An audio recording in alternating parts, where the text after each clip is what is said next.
How's it going? This is Dylan. This is Leslie. And this is musicandmascara.com. Today we want to talk about something really important. On the music side and on the mascara side, people wonder what they can include when it comes to other people's content in their videos on the internet and why they're having so much trouble with it.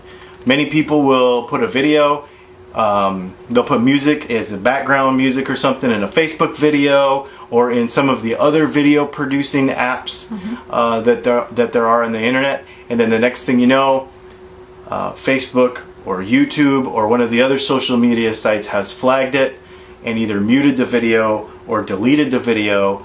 And why does that happen? Yes, I get that question a lot. So a lot of people come to me and they're like, I'm trying to use this video, I got put in Facebook jail, or I have to fill out this form to say that I wasn't so I am a proponent, and I really couldn't explain why. So we wanted to put some content together because it is important to not use other people's music, and I don't use other people's music. Same reason we tell you to take your own selfies. Don't just reuse the same content. Right. Same reason we tell you to change up or edit or make some small little personal change, even to if you have photos to share, whether they're from your company or whatever. You just need to tweak them a little bit so that they're not exacts of what's happening out there. Right. So it wasn't an issue before because digital content has not been so prevalent. Right. And so now it's an issue. So if you, and I'm going to give you some examples that you may not think of. If you have your radio going in the background while you're making a video, if you're watching television while you're making your video, if you are watching TV and broadcasting it via Periscope or Facebook Live, that is rebroadcasting that content.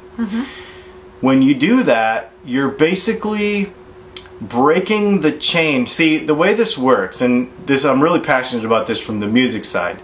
The way this works is every person that creates music or some sort of content with the intention of getting paid for it deserves to get paid for it.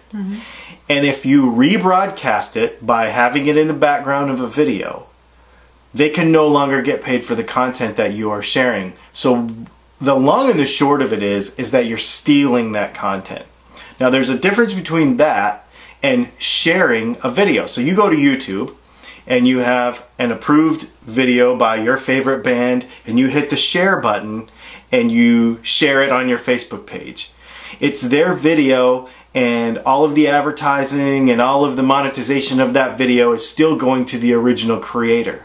However, if you pull that into an app, like a video producing app on your phone or something, those apps will say right in the fine print, and we actually looked at some of the more popular ones today. So let's talk about them. Let's talk VivaVideo, Yep. iMovie.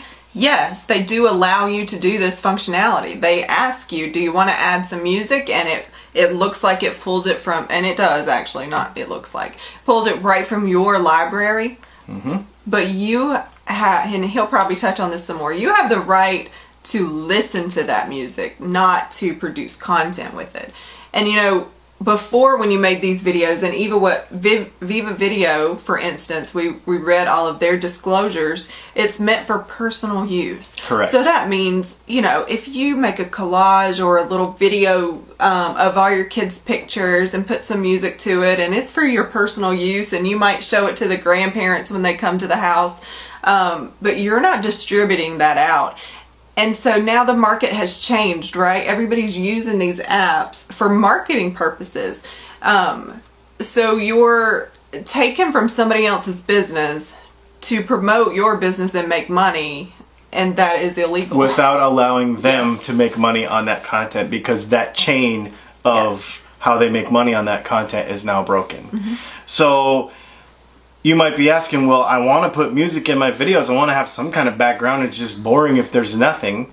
I will put a list up at the end of this video that's going to give you a list of sites that, including YouTube. YouTube actually has some approved songs, and anything before 1922.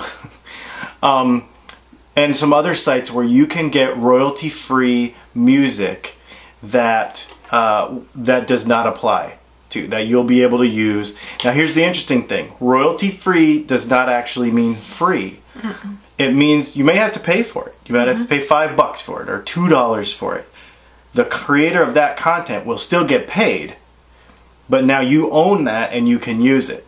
And you might say, well, yeah, but I mean, I bought all my songs on iTunes, and so therefore they should be mine because I bought them. If you read the fine print on iTunes, you will see that it's very complicated and convoluted, but the long and the short answer of it is, and don't nail me to the wall if it's not technically perfect description, but the bottom line is you pay Apple for the right to listen to that music. Right. You don't technically own that content. You're saying I'm paying to borrow it, basically. So it's not yours to use for your own purposes, especially when you're trying to promote your business. Now you might also say, well, yeah, but I go to a bar or a restaurant and they play music, and there's cover bands that play music in restaurants all the time. Well, they have organizations. The two most popular that we hear are ASCAP and BMI, and what these are is each of these restaurants pay, and there's different levels of it. So for live bands, it's a pretty high level, and for just the jukebox on the wall so that they can play music in a money-making establishment, they have to pay a fee to that. It's thousands of dollars a year, annually, to be able to play music in their bar or in their restaurant, or to allow a band to come in and play cover music, so that the original content creators of that music that is being reproduced in that restaurant can have a portion of that and still get paid on the content. So there are arrangements, and even apps such as Snapchat, who have branding or anything in their filters, financial arrangements have been made with the original content creators of those filters with Snapchat. So money changes hands, and the original content creators always get paid for that content. You might be using a free app, but it's not all free behind the scenes. No. The other thing too is, and we touch on this a lot, and it kind of might go over some people's heads, but the bottom line is social media, we do not own that content. Facebook owns the pictures that you put on Facebook. Instagram owns the pictures that you put on Instagram. So this is a huge thing, because now you're getting busted for doing something wrong and being like, well, why are they shutting me down? Well, you only have a few strikes. YouTube only has 3 strikes, and they can actually mute you and totally take you out. And Facebook seems to be a little bit lenient, but are you willing to take that risk? Right. Because if you're getting flagged and you're getting put in Facebook jail, they could literally shut your entire account down and not give you access. So if you're utilizing Facebook, and that's where, you know, we talk about it from a business perspective, because your friends and your contacts, if you're utilizing Facebook for business, those are assets to your business. And if your Facebook was shut down today, do you know how to get in touch with all those contacts? Do you have them off of Facebook? All those pictures that you've shared, all the videos that you've posted, you know, do they live somewhere else besides Facebook? Because Facebook is not yours. Yep. And you may say, well, I have content up right now and it didn't get flagged.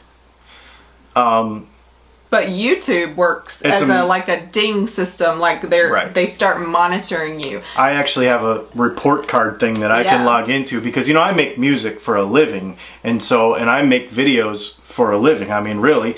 And so I actually go in there and keep an eye on that and make sure that I didn't play. Because he could even be like playing on his video, playing guitar, and if it even sounds like something, maybe you didn't even mean for it to, but if he plays a chord that sounds like something else, it could be flagged, and of course we don't want that. Nope.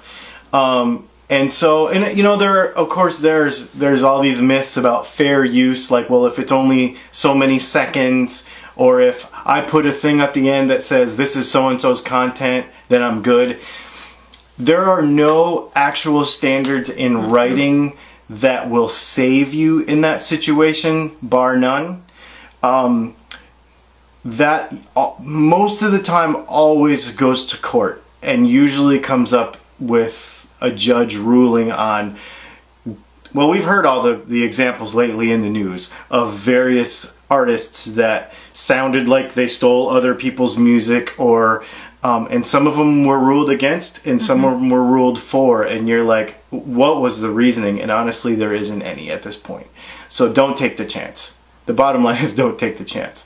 I will put at the end of this video a list of places where you can go get music, and it will take a little more work, but it will be the safest thing to do if you're really trying to use social media and the internet to grow your business and use created content. You know, part of the reason for doing this is I didn't know how to properly explain it. So we did some research. Again, you know, we're not experts in this field, Nope. except that we know how it affects the music industry as a whole, not necessarily how that equates to social media.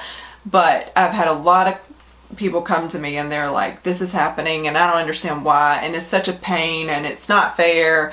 But if you I just wanted to be able to explain, you know, because for me to tell you don't use music, like you shouldn't be using people's music, is not a fair enough explanation to the picture as a whole. So I hope that just explains it a little bit better. Right, and again, we're not legal representatives of anything, and we are not authorities on all of this stuff. Definitely more of an opinion. This is literally just research that we have done to do the best that we can to protect our businesses. Right. And the only thing I would say that kind of gives me a little leg up on it is I am in the music business, and so I feel pretty passionately about people that that steal other people's content. And we actually recently even became more educated about that.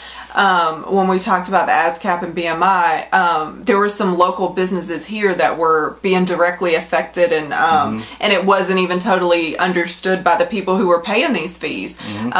So we asked around, because when you hear about these things going on and then you can't go anywhere to listen to live music because they can't have live music anymore, you know, it was kind of a big deal that we needed to understand. So. And the industry is rapidly changing with digital music, and over the next 5 years it will be continually changing. So you're gonna see the reins kind of pulled in, and things are gonna clamp down a lot on this as things change. A friend of mine just pointed me to another couple court cases that are coming up, that are way too complicated to talk about now. However, they do affect this sort of thing. This stuff is coming up because the environment is changing. So if you just don't, I would recommend that you didn't take the chance of putting in, and again, that has to do with rebroadcasting content such as your television or music being in your live videos on in the background, or music at all in your videos of somebody else's content. Yes. I just play my own. So just moral to the story here, and to wrap it all up, is don't steal. Yeah, don't steal. Don't steal. Anyway, my name is Dylan. I'm Leslie. And this is musicandmascara.com. If you have any questions or any suggestions for content, you want to know anything about anything that we've talked about, or have any other ideas or questions, let us know. We'll talk to you soon.